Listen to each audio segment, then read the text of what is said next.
Hello producers and welcome to CEO Nation Z.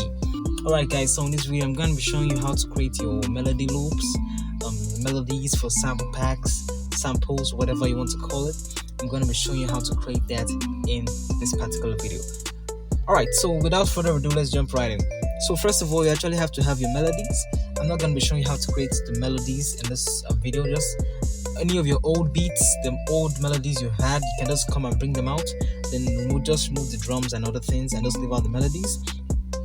And as you can see, I have mine right here, and it's made up of 4 different stems.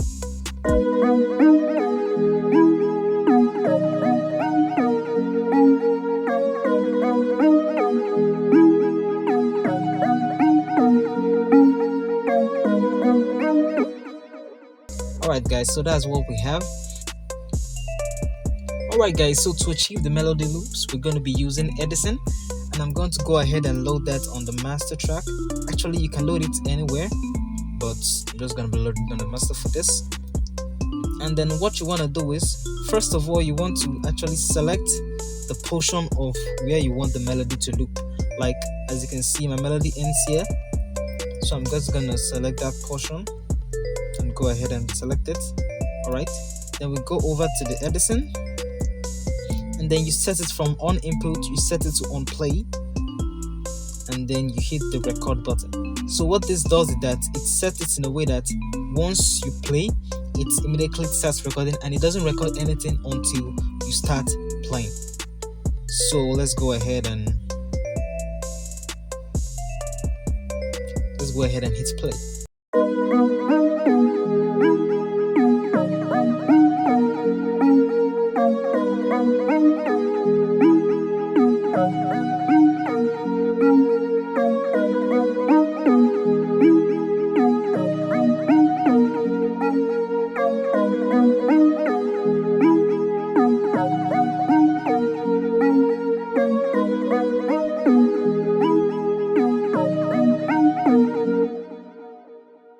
Alright, so some of you guys might be wondering why I had to do it 3 times, and the reason is because this middle section right now, it contains not just the beginning but also contains the remainder from the end of the melody.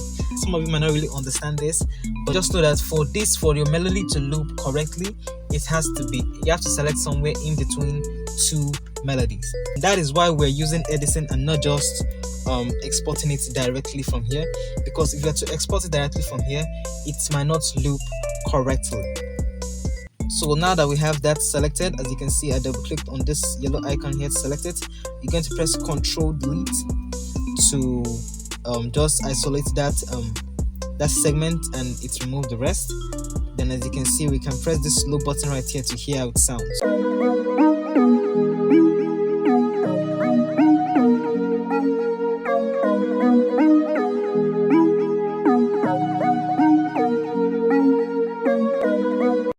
As you can see, we have that. So the next thing that you want to do is remove every pop that you can hear. As you can hear, if you listen very closely, you hear a pop sound when it loops. Alright guys, so to avoid that pop sound that you hear, what you want to do is, and the reason for that pop is because, as you can see, the end of the melody is right here, while the beginning now is at another place. And what you want to do is just bring that beginning part down to 0 and the ending part down to 0 also. So to do that, just select a very small portion of the beginning. As you can see, it's a very, very tiny portion, very, very tiny. Also means select that portion, then you trim it down, then go over to the ending, and then you also trim this down using the fade out button. For the beginning we use this, for the ending we use this. And then once you've done that, you have